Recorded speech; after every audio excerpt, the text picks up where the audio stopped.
ప్రతిపక్షంలో ఉండేటటువంటి తెలుగుదేశం కానీ అధికార పక్షంలో ఉండేటటువంటి వైసీపీ కానీ ఈ రెండు కూడా ఇంత పెద్ద ఎత్తున ఆందోళన కార్యక్రమాలు జరుగుతామంటే రైతుకు సంబంధించి రైతుకు సపోర్ట్ చేస్తున్నారా ఏం చేస్తున్నారా వాళ్ళ యొక్క వైఖరి ఇంతవరకు తెలియజేయలేదు.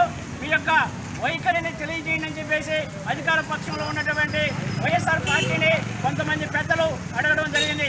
ఈ యొక్క నల్ల చట్టాల మీద మీ వైఖరి ఏంటని చెప్పి అడిగితే దానికి సంబంధించి దాటవేసే కార్యక్రమాన్ని దాటవేసేటటువంటి ప్రయత్నాలు చేశారు తప్ప వాళ్ళ వైఖరిని ఇంతవరకు తెలియజేయలేదు. కాబట్టి మీకు వ్యవసాయం పైన రైతుల పైన వారి సంక్షేమం పైన ఏమాత్రం చిత్తశుద్ధి ఉన్నా వెంటనే మీరు పక్క రాష్ట్రంలో ఉన్నటువంటి కేసీఆర్ మాదిరి ఒక ప్రకటన చేయండి. పంజాబ్ రాజస్థాన్లో అయితే శాసనసభలోనే తీర్మానాలు చేసి ఈ చట్టాలను మేము వ్యతిరేకిస్తున్నామని చెప్పి తీర్మానం చేసి పంపించినటువంటి పరిస్థితి.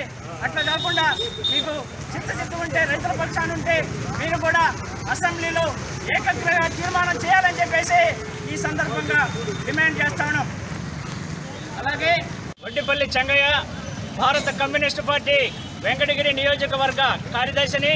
ఈరోజు దేశవ్యాప్తంగా భారత్ బంద్ జరుగుతూ ఉంది.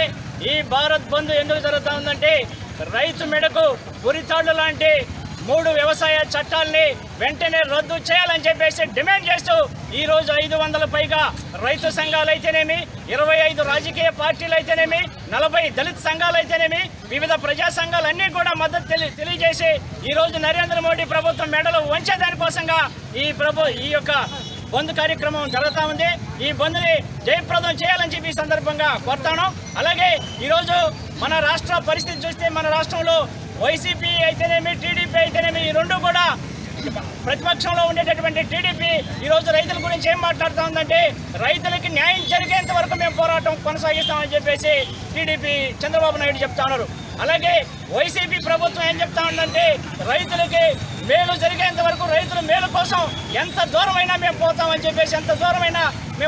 చెప్పేసి జగన్మోహన్ రెడ్డి గారు మాట్లాడుతూ ఉన్నారు. అయితే ఈరోజు రైతులకు సంబంధించి ఈ కేంద్ర ప్రభుత్వం నల్ల చట్టాలు తెచ్చింది. ఈ చట్టాలు అమలైతే రైతులకు ఇచ్చేటటువంటి మద్దతు ధర అనేది ఉండదు. వ్యవసాయం అంతా కూడా కాంట్రాక్టర్ చేతుల్లోకి, కార్పొరేట్ చేతుల్లోకి వెళ్ళిపోయేటటువంటి పరిస్థితి ఉంటుంది.